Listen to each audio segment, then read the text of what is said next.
is that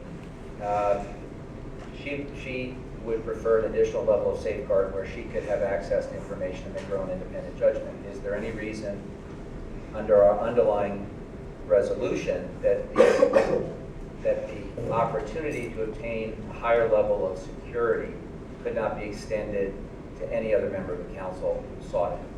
I would have to defer to counsel and the FBI on that question. It wouldn't be something that I would put forward. The FBI makes a decision about who is appropriate for clearance to their information. Understand, I think what we have here in part is a little bit of a catch-22, because I have a colleague saying, I would prefer to have more information to make my own assessment. At the same time, the resolution is very intentional about providing information to people that have an enhanced level of security. And that was unanimously supported by the council. So Dave, you want to comment on that? As I said earlier in my testimony, clearance isn't necessary to be able to evaluate whether or not the goals of council are being met. It's a confidentiality question. With intelligence functions, it's always the tension in a democratic society. How do you maintain an effective intelligence function while still managing it and having it be transparent enough that you can manage it and be assured that it isn't running afoul of your goals? So it's not clearance, it's the confidentiality. Okay.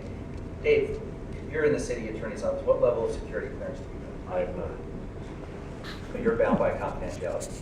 Yes, and I have ethical obligations to the city. And Chief, you have secret I clearance? have a secret clearance. And is that part of a compromise? Because I remember there was discussion about whether you'd have to have top secret to participate. Did we end up resolving it so that you could participate on an as-needed basis? Who's the one who with let the secret sexual clearance? harasser go? Absolutely. Again, because our officers are not assigned full-time to a Joint Terrorism Task Force, none of them have top secret clearance, and so I have the same clearance level as all of our officers who participate in these investigations. And Mayor Hales, are you in the process of seeking secret clearance as well? Not yet, but that's, I believe I'm eligible, but we have not yet applied. So at the current time, are you simply bound by the confidentiality? That's right. I just say on the question of whether more than one member of the council could have the opportunity to get the briefings that the commissioner in charge has, that's a question that I'm interested in learning more of and taking up. I don't believe it is essentially resolved that today as part of accepting